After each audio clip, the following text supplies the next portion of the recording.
Well, good Monday morning, everyone. We finally put most of that miserable weather behind us that we saw over the weekend with all of that rain and cold temperatures, gusty winds. That's all gone. In fact, we're just 4 days away from Groundhog Day. If you look forward to what Punxsutawney Phil or Buckeye Chuck has to say, we could see 6 more weeks of winter or an early spring. We'll find out Friday morning. Just about 2 weeks away from Valentine's Day, and then under 2 months from St. Patrick's Day. A look at the latest drought monitor shows most of us with abnormally dry conditions. Still a moderate drought, far eastern areas of the tri-state, but with all the rain we've had recently, I think when the next update comes out later this week, most of this will be eliminated.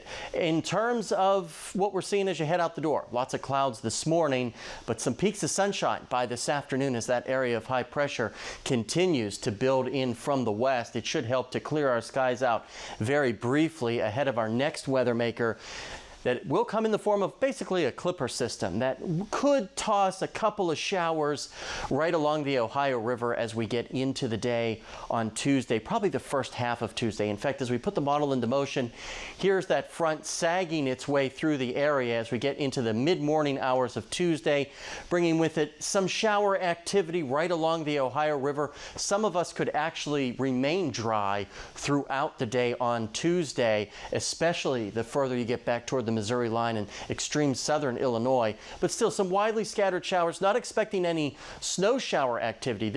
We should remain warm enough for just plain rain, and it's out of here by Monday evening, or Tuesday evening, I should say. As we go through the rest of the day today, we'll start out with plenty of clouds, but we could get some clearing in here by the time we get to the second half of the day. High temperatures overall today with those decreasing clouds could warm quite nicely, especially the further south and west you get into the mid-40s. But for most of us dealing with that persisting cloud cover, it'll be lower 40s. And then overall tonight, we should be slightly above average for this time of the year with those low temperatures bottoming out in the lower 30s. Overall, over the next 7 days, really not too bad. A couple of showers on Tuesday. Clouds start to break up on Wednesday. Thursday looks to be the best day of the week with temperatures mid-50s. Couple of showers on Groundhog Day, certainly possible. But you know what? By the time we get to next weekend, sunshine with above average temperatures.